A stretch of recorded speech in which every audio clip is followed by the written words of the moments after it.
কতজন লোক আনা হয়েছিল? ওরা তো আসলে এগুলো কাজের জন্য খুব বেশি লোক হয় না, হয়তো 15-20 জন হতে হবে ম্যাক্সিমাম, বা তার কমও হতে পারে, এরকম কিছু লোক। এবং তার অনেক প্রমাণ আছে যে তারা এসছিল, তারা কোথায় ছিল, তারা ওই দিন কখন ঢুকলো, তারা অস্ত্র পেল কোথায়, তাদের বিশেষ ধরনের অস্ত্র ছিল, পোশাক ছিল, গেট আপ ডিফারেন্স ছিল।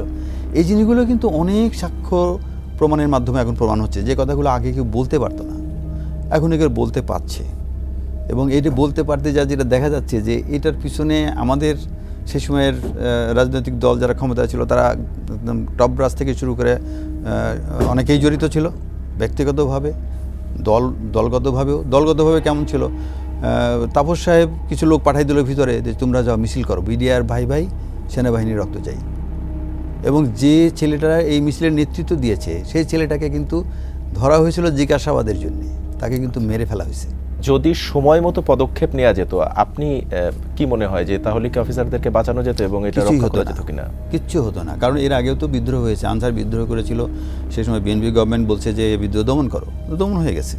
তো এটা তো দমন করার জন্য সেনাবাহিনী তো রাইট টাইমে পৌঁছে গেছে, 10টার দিকে সেনাবাহিনী পৌঁছে গেছে, তখনও তো হত্যাকাণ্ড শুরু হয়নি, তো ভিতরে ঢুকলেই তো হয়। স্যার একটু জানতে চাই যে এই ঘটনা ঘটে যাওয়ার পরে সেনাকুঞ্জে আপনারা যারা সেনা অফিসার ছিলেন, সামরিক অফিসার ছিলেন, আপনাদেরকে নিয়ে তৎকালীন প্রধানমন্ত্রী শেখ হাসিনার সাথে যে মিটিংটা, এই বিষয়টা নিয়ে আমরা যতদূর জানি যে প্রধানমন্ত্রীর উপরে সেদিন তৎকালীন সে প্রধানমন্ত্রী শেখ হাসিনার উপরে অনেকেই ক্ষিপ্ত হয়েছিলেন। সেদিন আসলে কি হয়েছিল ভেতরে, যেটা অনেকেই আসলে আমরা জানি না এখনো?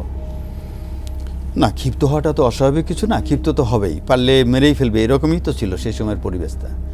মানে একটা নির্বাচিত সরকারের সাথে ওনার সম্ভবত বাম পাশে বসে আছে সেনাপ্রধান, স্টেজে উনি বসে আছেন। তখন সেনাপ্রধান কে ছিলেন? মইনু আহমেদ। জি। তো সকালবেলার একটা জিনিস আমি বলে যাই। জি। সকালবেলা যখন এগুলো হলো এবং কনফার্ম হয়ে গেল যে কিছু অফিসার অলরেডি মারা গেছে এবং হত্যাকাণ্ড চলতেছে, তখন আমার যে আর্মি এভিয়েশনের যিনি কমান্ড্যান্ট ছিলেন, ফুল কর্নেল, আমি যেহেতু অ্যাডমিনিস্ট্রেটিভ দায়িত্বে প্রধান আমি, তো উনি আমাকে কী করলো, আমাকে ডাকলো, আমি গেলাম, এতগুলো চাবি দিল, যেগুলো যে বিভিন্ন জায়গার চাবি, আর এইটা হলো বিশেষভাবে কোতের চাবি, মানে যেখানে অস্ত্র গোলাবারুদ থাকে। এইটা তোমার কাছে থাকলো, এখানে যদি কোনো বিদ্রোহ হয় ভাই, আমি কিন্তু জানি না, তুমি ইউ আর দি সিও, মানে কমান্ডিং অফিসার, সব রেসপন্সিবিলিটি ওসি, অফিসার কমান্ডিং।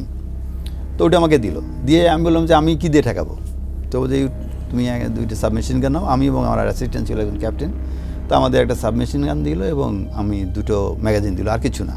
তবে আমি এইগুলো যখন পাইলাম তখন আমার মাথায় ঢুকলো যে আমি এটাই নিয়ে যাব। তখন আমার ওই ক্যাপ্টেন বলতেছে, স্যার যদি আপনি 5-6টার কম বান্ডুলিয়ান নিয়ে যান তাহলে কিন্তু প্রথম থাসটা দেওয়া যাবে না, চলেন যাই, ওনার কাছে আমরা চাই আরও গোলা দিয়ে দিক। অর্থাৎ আপনারা কি পিলখানায় যাওয়ার জন্য? তো আমি জানি যে পিলখানায় আমি যদি জিজ্ঞাদলে যাব গুলি শুরু করি তাহলে কেউ থাকবে না। এই অ্যাসেসমেন্টটা যে সত্য ছিল সেটা তো আমি জেল খাটতে যাওয়াই দেখলাম। তারাই বললো যে কেউ যদি যে কোনো গেটে বাসফায়ার শুরু করতো তাহলে কিন্তু ভিতরে কোনো বিডিআর থাকতো না। তারা একটা সুযোগ চাচ্ছিল যে, কারণ সব বিডিআরকে তো তারা দলে নিতে পারেনি, এখানে কিছু লোক জড়িত ছিল। অবশ্যই।